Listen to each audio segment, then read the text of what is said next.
Bonjour Nicolas. Bonjour Emma. Troisième jour du Festival de Cannes et ce matin tu as vu Lobster, The Lobsters avec Léa Seydoux et Colin Farrell. Qu'est-ce que tu en as pensé?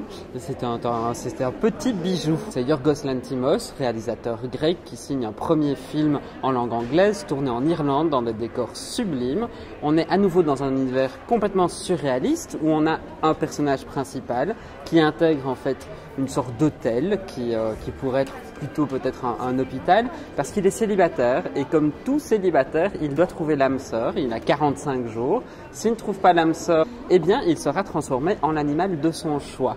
Maintenant, il y a une possibilité C'est quoi son animal de son choix? Eh bien, un homard, d'où le titre du film, puisqu'un homard pourquoi vit 100 ans. Pourquoi tu as aimé?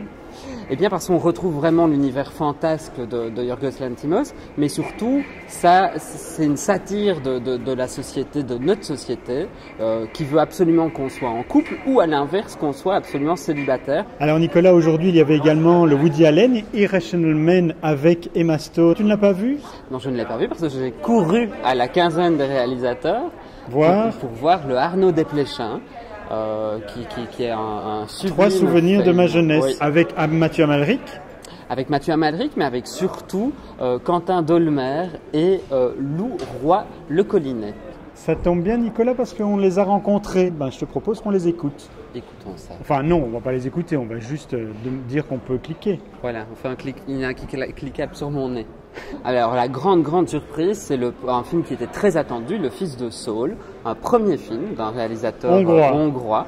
Qui se passe à Auschwitz. Laszlo Nemes, qui se passe à Auschwitz, oui, on nous plonge à Auschwitz en 1944, mais sous un point de vue vraiment singulier. On va épouser d'ailleurs le regard, ou plutôt les mouvements d'un protagoniste qui en fait est un membre des Sonderkommando, qui sont en fait des gens qui travaillent, enfin des déportés, des prisonniers qui travaillent au sein du camp pour les nazis et donc ils se retrouvent à en fait travailler à toute la mise en place vraiment des chambres à gaz. Donc ils vont amener les gens jusqu'aux chambres à gaz, les faire se déshabiller, les entasser dans les chambres et ensuite ramasser les pièces, puisqu'on ne parle pas de cadavres, on parle de pièces pour les porter à l'incinérateur. Pourquoi est-ce que ce film un peu dur t'a plu?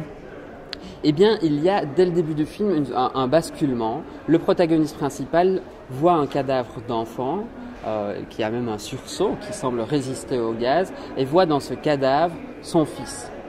Et persuadé de reconnaître son fils, il veut lui offrir une sépulture. Et donc on est vraiment confronté à une logique du camp et à un désir complètement fou.